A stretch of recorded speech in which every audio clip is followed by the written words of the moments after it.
In the last video, we talked about the basic strategy you'll use for your on-page SEO. But what about link building? How has that changed in recent years? Once again, the key is to focus more on quality rather than quantity.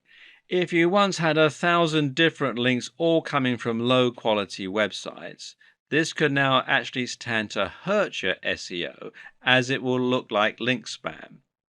If you've been guilty of using these old practices in the past, you might want to consider Google's link disavow tool, which you can find here at google.com/webmasters/tools/disavow links main $PLI equals 1.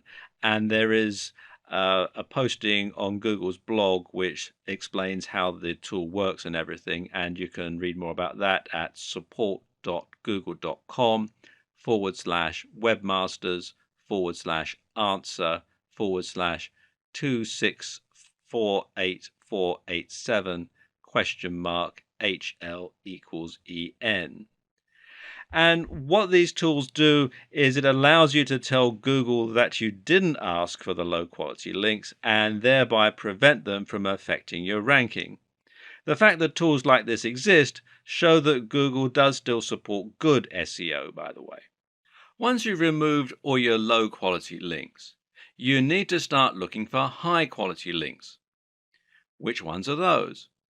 Simple. They're the ones that follow all of the advice that we gave in the last video on on-page SEO. These should be sites that are relevant to your niche industry, but also ones filled with the very best quality content and which seem to have an entirely engaged user base. In other words, look for the very best sites in your niche. Make your site as good as theirs and then approach them for a link.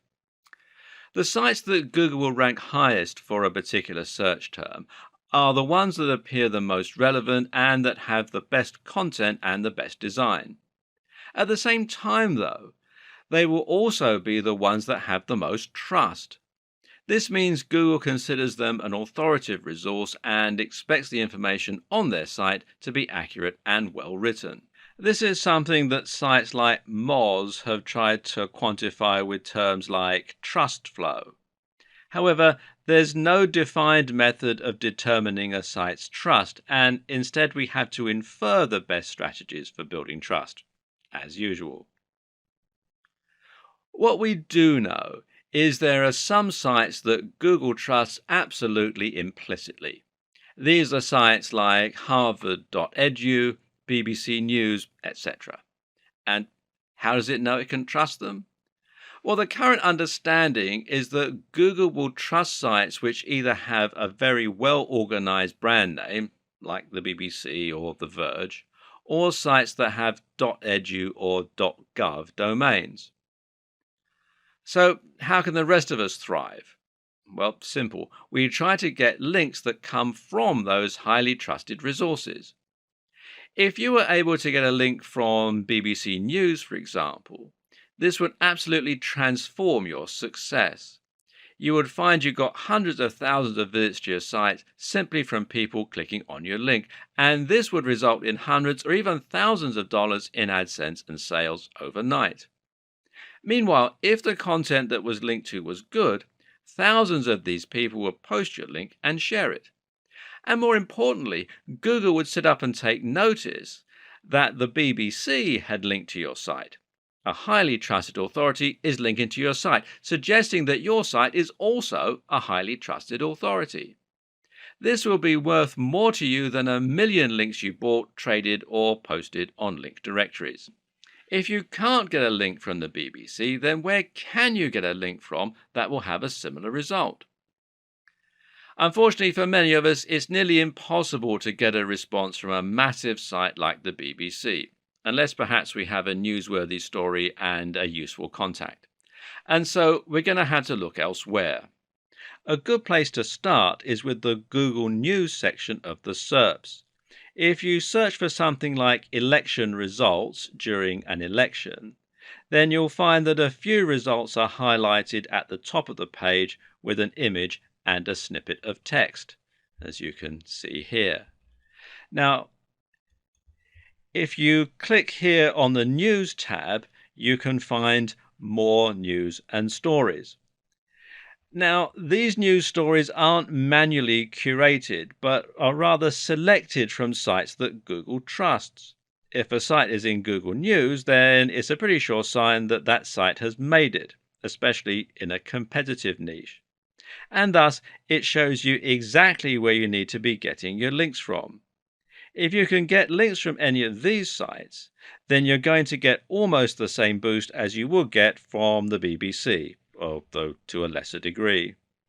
But how did these sites make it so big? Perhaps they got links from the BBC, in which case you're getting some of the benefit via their link to you. And the same thing would happen if they had a link from a site that had a link from the BBC. Try to think of this as a game of degrees of separation. You might struggle to get in touch with the very biggest authorities on the web, but if you can indirectly trace a link back to a big site, then you'll enjoy more love from Google the closer that relationship is. Chances are that you already know what the biggest sites in your niche are. These are the sites that are household names and that everyone goes to when they want information on your subject. Chances are they're also the same sites that end up in Google News. And because they're so big, they've probably got links coming in from other big sites. So how do you get these big sites to answer you so that you can get some benefit from their links? And seeing as you're no longer allowed to buy links or do link swaps, how do you get them to link to you? Well, generally, the answer that most SEO experts recommend is using guest posts. A guest post is like a link swap, except that instead of swapping a link for a link, you're swapping free content for a link. Your job is to scope out sites that might be responsive to a message from you. Look at the type of content they publish and then write a post that's along the same lines. You then contact the site owner by email and show them your content, asking if they would like to publish it. The deal is that they can publish your post, but only if they include a link back to your site in exchange. They can do this by putting your link and bio in an author box, or they can do it by including your link naturally in the content of the article. By embedding the link this way, you make it look a lot more natural and you can send even stronger signals about the topic of your post. And remember that it's also highly important for the topics of sites linking to you to match the topic of your site. And this way, you're not only posting on a site you chose in your niche, but you're also filling it with a directly relevant post. This is a fantastic way to build links, but there are a few caveats. The first is that you still need to be careful. Matt Cutts, who used to work on Google Search, has made it clear that the overuse of guest posting can still lead to penalization. This is still a form of link manipulation. Likewise, you need to be careful about constantly using the same anchor text and generally being predictable. Mix it up. Finally, consider that it will still be hard to get an answer from top influencers in your niche. The solutions include making sure that your content and the sites you're linking to are great quality so that the creator will be happy to be associated with them, delivering real value in the guest post, spending some time developing a relationship first, perhaps by sending some emails and maybe by leaving some comments on their blog, starting relatively small and working your way up. Look for blogs that are just ahead of yours. Each time you succeed, your site will get bigger and you'll be able to approach a slightly bigger influencer next time. Use your existing contacts. Maybe you have a friend who owns a blog. Network in person. And for making a big impact, nothing beats the power of actually meeting a blogger or a site owner in person and making a connection that way. Go to SEO networking events and generally don't be afraid to pick up the phone. A key lesson to apply to pretty much every aspect of SEO is not to get carried away when you find ideas that work. For example, just because quality is key, that doesn't mean that you need to disavow every low quality link and only ever build links from the top sites. Why? Well, you guessed it. It looks unnatural again, and actually it looks like manipulation. Take a look at sites like the BBC, and you'll see that they have a huge and highly diverse link profile. They'll have links from massive sites, but also tiny spam sites. When a site is truly successful, it'll lose control over all of its links, and this can be useful to make your links profile as diverse as possible. And one of the very best ways to do this is with link bait. Link bait is an article you've written specifically to try and get as many links to it as possible. How? One answer is to make your article a powerful resource, meaning that it will become a place for people to learn a particular subject matter. An example of this is the excellent guide to testosterone published on the art of manliness. This post goes much more in depth than many similar blogs on the same subject, and as a result, countless other articles have linked to it as a resource. Another option is to create a post that will somehow support a discussion. A good example of this is the post How to Win an Argument with a Nutritionist, which includes links to studies that disprove outdated notions about nutrition. The article is perfect link bait because people will regularly use it in online arguments to prove their point. Finally, one more very useful strategy for your backlink strategy is to perform backlink research for other sites.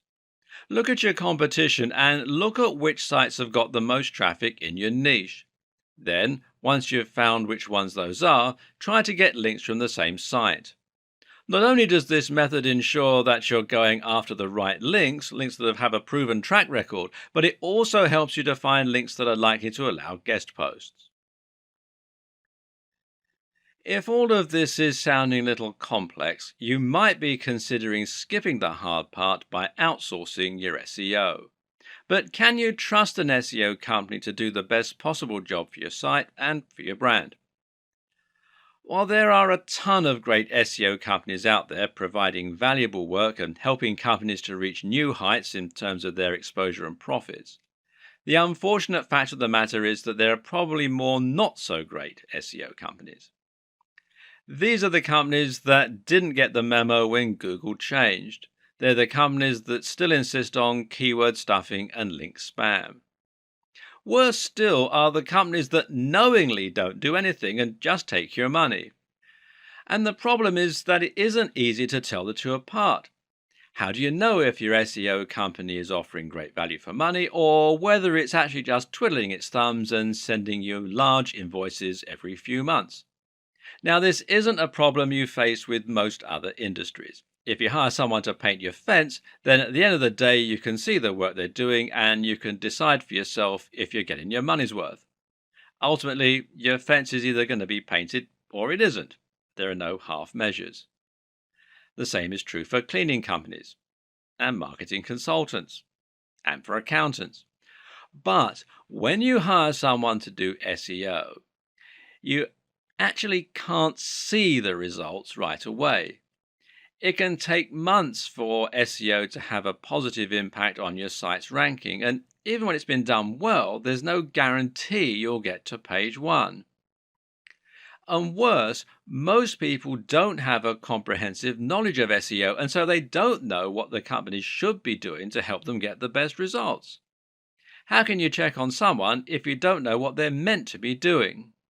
In fact, even if you handle SEO yourself, it can still be hard to know if it's working or not.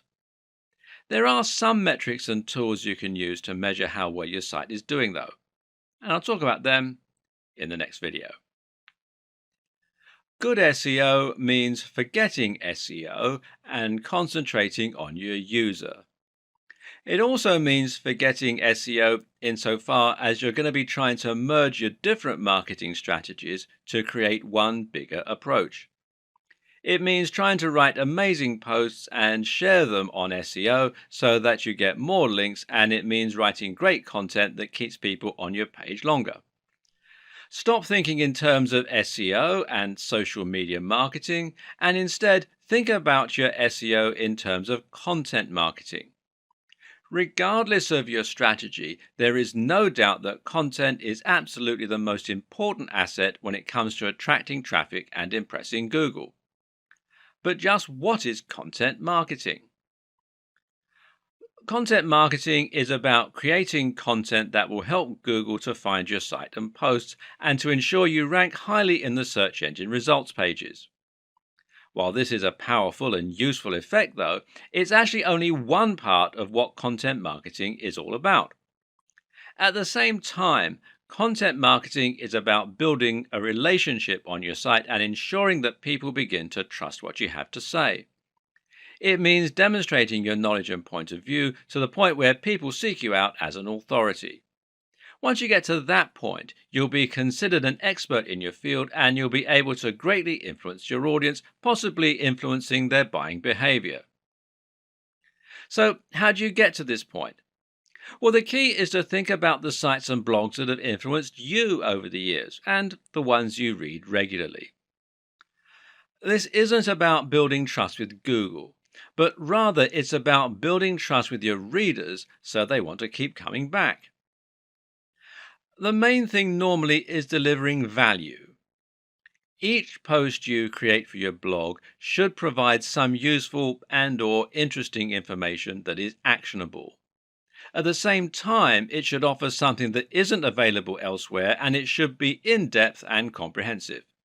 This differentness is incredibly important and is something that all too frequently gets overlooked. If you're trying to stand out in a crowded niche, say the fitness niche, then it's not enough to simply write posts on how to get abs or how to lose weight. There are countless articles out there with the exact same title and subject matter.